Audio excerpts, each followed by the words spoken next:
Welcome back to another one of our videos in the series of Reset to Connect. What I want to talk about today is the importance of why versus what dialogue. Why in quotations versus what in quotations dialogue, and why that's so important in your process of connecting more effectively to your clients. Let's talk about this a little bit from what's the difference. It's not that what type dialogue, which is time, scope, dollars, schedule, who's going to be involved in the decision making, who are you competing against. Those things are not wrong. Those things could be helpful, but they're also really easy for you to talk about and for the client to talk about. They're definitive. They're very left-brained. I want you to consider weaving in why dialogue, which is a lot more strategic. It's a lot more about the issues behind the issues, but it's harder. It's harder to come up with those questions, and I'm going to talk a little bit later in this video of a caution that you might want to consider. But let me just get right to the point, and let me give you an example of what why dialogue looks like. So let's say you're a software company and you've got a really impactful piece of software, and you've got some services that are attached to those software, and you've got a meeting with a COO at either a higher ed educational institute or a healthcare system. At any rate, this is not the technical person that you're talking to. This is the person that owns the problem of leveraging you.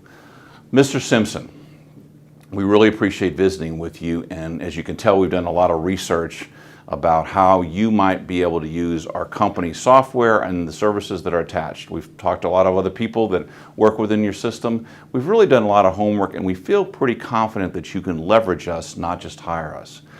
But before we go any further, we would really like to understand why.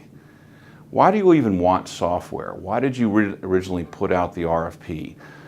Because here's what we're really searching for. We want you to kind of grasp and behaviorally see us as caring about the why part of an implementation. Will this software help you with the internal collaboration with your employees that you've talked about? Will it help you to connect with your stakeholders? Will it help you to connect with your customers? Those type of issues are important to us because we're not just after a sale or an initial implementation. We really want a long-term account relationship with you because that's who we are as a company. Now let's step back a little bit. First of all, let me caution you as you start down the journey of understanding why or asking why questions or using why dialogue. Let me just tell you, now let me jump on the other side of our practice. You would be shocked, certainly surprised at how many C-suite type leaders don't know the why. They sort of know the why, like if you're in higher education, you're kind of getting connected that all the dollars that students are pouring into education, they're starting to question, is there a long-term impact? If you're in healthcare, you're starting to see healthcare look very different over the next 5 years than it's looked over the last 20 years. But it's hard for them to talk about it. Worse yet, they sometimes know the why, but they don't feel safe discussing it with you. It doesn't matter.